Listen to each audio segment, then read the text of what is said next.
Mga kwentong pambata. Royal Doe.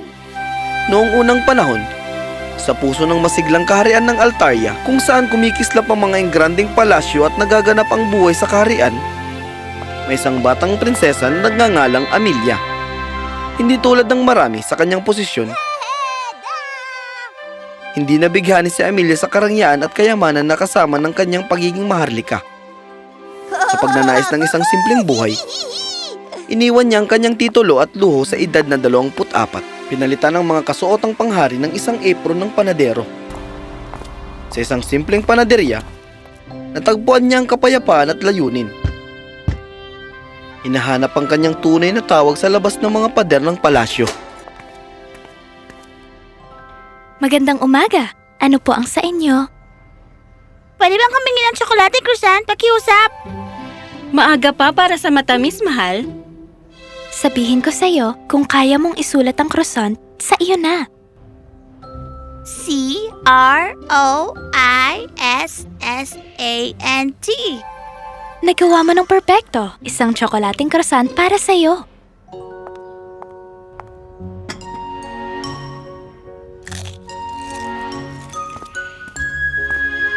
Patuloy ka pa rin sa pagiging guro iyong kamahal. Amelia na lang, Ben. Pakiusap.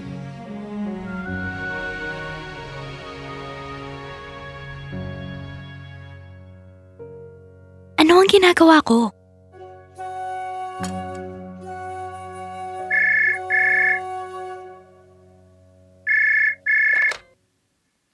Kamusta, Ama? Amelia, aking anak, kumusta ang pagbibig? Ayos lang.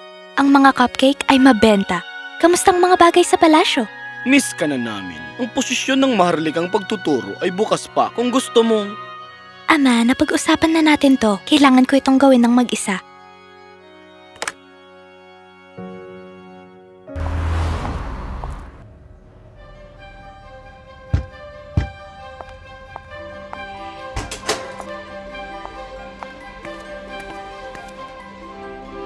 Magandang umaga. Anong gusto niyo ngayon? Sige, pumili ka ng gusto mo. Gusto ko yung isang may rainbow sprinkles. Gusto ko yung chocolate rocky road. Mahusay na pagpili. Parating na.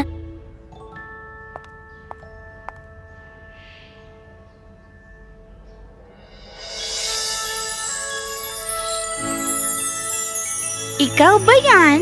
Kamukha mo si Prinsesa Amelia. Oh, yan ba? Isang nakakatuwang salo-salo. Salamat, Binibini! Walang anuman, prinsesa. Mag-enjoy ka sa iyong mga treats.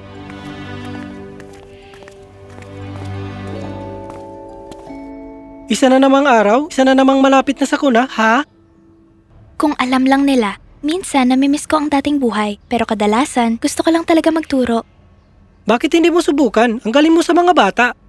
Sa ekonomiyang ito, di sapat ang pagtuturo sa pangbayad ng renta. Lalo na kung bumitaw ka sa maharlikang allowance. Siguro panahon na para sa Plan B. Plan B? Oo, maging matatag. Hindi mo alam kung ano ang mangyayari sa susunod.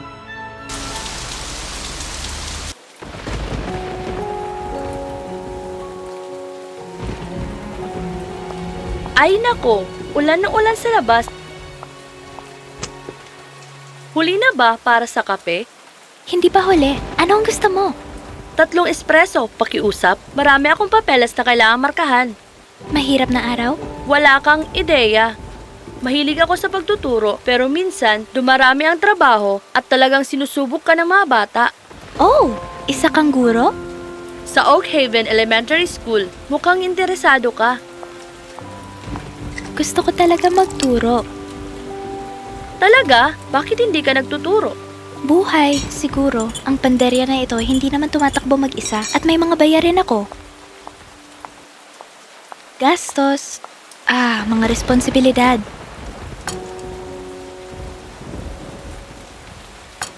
Alam mo, isang katulong ng guro namin ay biglang nawala noong nakaraang linggo. Di pumasok ng walang paalam. Hindi permanente ang pagtuturo, pero magandang simula na rin. Seryoso ka ba? Siyempre naman, Magugustuhan ka nila. Mayroon kang nakakaaliw na presensya at sigla. Hindi ko alam. May mga tungkulin ako dito. Minsan, dumarating ang oportunidad ng hindi inaasahan. Huwag hayaang hadlangan ka ng takot. Alam mo ba? Gagawin ko. Mag-a-apply ako. Kahanga-hanga, heto ang aking card.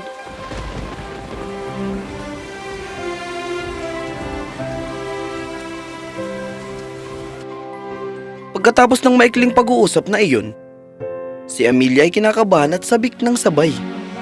Halos hindi siya nakatulog buong gabi. At kinabukasan, ay dumating siya sa paaralan para sa kanyang panayam sa tamang oras. Kaya, binibining Amelia, wala bang apelyido? Amelia na lang, pakiusap.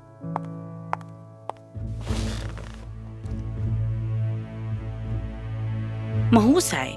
Ang kakulangan mo sa formal na karanasan ay nakakabahala. Ang kulang ko sa karanasan, pinapalitan ko ng pasyon. Matagal ko nang pinangarap na magturo mula nang ako'y bata pa.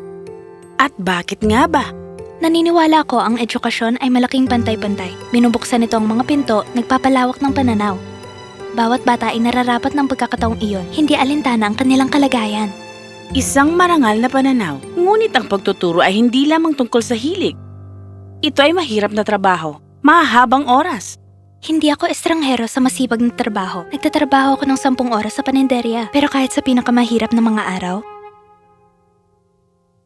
ang pag-uudyok sa isang bata na isulat ang croissant o turuan sila magbilang ng sukle, iyan ang nagpapaganda sa lahat. Sige, Amelia. Mukhang may pag-asa ka. Si Binibining Martinez ang magbibigay sa'yo ng karagdagang impormasyon sa ngayon. Good luck at magkita tayong muli. Salamat.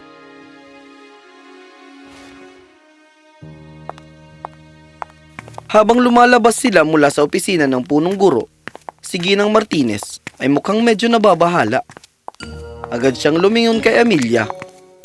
At habang papunta sila sa isang nakasara na pinto ng silid-aralan, ang kanyang mga salita ay may bahid ng pagsisisi. Amelia, iha, natatakot akong may isa pang hadlang na hindi ko nabanggit. Ano iyon? Ang silid-aralan na papasukan mo ay isang espesyal na grupo at pag sinabing espesyal, ang ibig sabihin, sila ang aming pinakamahirap na grupo. Ang tawagin silang basagolero ay kulang na paglalarawan. Ayaw ko mang aminin, pero pinaghihinalaan namin na kaya umalis ang kapalit namin dahil sa kanila. Oh, Dapat ay binalaan na kita kanina. Ang sama ng loob ko na sinabak kita rito. Pero, may kutob ako sa'yo, Prinsesa Amelia. Sa tingin ko, ikaw makakaabot sa kanila.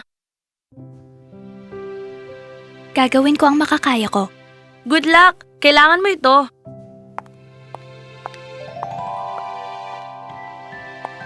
Nakatayo si Prinsesa Amelia sa harapan ng silid-aralan.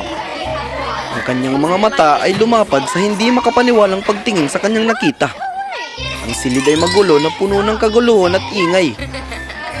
Dalawang batang lalaki sa likuran ang naglalaban sa paggawa ng eroplanong papel at ang kanilang mga likha ay dumaan sa ibabaw ng ulo ni Prinsesa Amelia.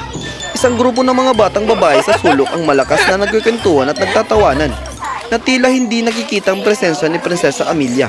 Isang batang nakatayo sa kanyang mesa, sinusubukang gumawa ng handstand habang ang kanyang mga kaibigan ay nag-iingganyo sa kanya. Ang isa pang estudyante gumagapang sa ilalim ng mga mesa, tinatali ang mga sintas ng sapatos. Isang batang lalaki ang mukhang nababato ang gumuguhit sa kanyang mesa gamit ang permanenteng pangmarka. Tatlong batang biglang naglaro ng catch gamit ang gusot na bola ng papel na halos tumama sa aquarium sa bawat hagis. Isang batang babaeng nakapusod ang buhok at may braces na umiikot sa gitna ng silid, sumisigaw ng malakas. Magandang umaga sa inyong lahat. Ako si Prinsesa Amelia, ang iyong bagong guro. Ang magulo at mga sabik na tunog ng mga boses, tawanan at pagyuyugyug ng mga paa ay nakakabingi. Sige mga bata, subukan natin ulit. Magandang umaga! Ngayon, mag-i-enjoy tayong lahat. Sino ang mahilig sa lobo? Maglalaro tayo ng laro. Ipapasa ko ang lagayan ng mga lobo. At Bawat isa sa inyo ay pipili ng isa at pupunuin ito ng hangin. Pagkatapos, gamit ang permanent marker, isulat ang iyong pangalan sa lobo. Ngayon, ihagis natin ang mga lobo sa taas. Okay, ang gagawin nyo ay hahanapin ang lobo na may pangalan nyo. Meron kayong 3 minuto. Sige na! Tapos na ang oras. Meron bang nakahanap ng kanilang lobo? Ngayon, ito ang masayang bahagi. Ngayon, piliin nyo ang lobo na pinakamalapit sa inyo at ibigay ito sa taong nakasulat ang pangalan sa lobo. Makikita nyo mga bata, ang mga lobo ay parang kaligayahan. Hindi natin ito mahahanap kung tayo lamang ang nagmamadaling maghanap para sa sarili natin. Pero kung tayo ay nagmamalasakit sa iba, sa huli, matutulungan din natin itong mahanap ang sarili natin. Binibining Prinsesa Amelia, pwede ba natin gawin ito ulit bukas?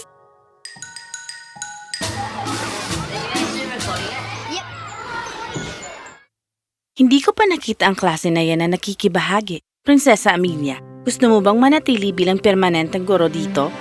Talaga? Oo. Siyempre. Pasensya na. Talagang matagal ko nang gusto to. Di mo kailangan humingi ng tawad. Nakikita ko kung gaano ito kahalaga sa'yo.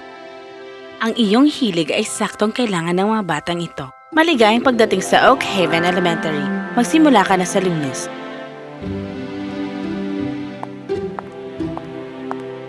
Salamat sa pagkakataong ito. Hindi kita bibiguin.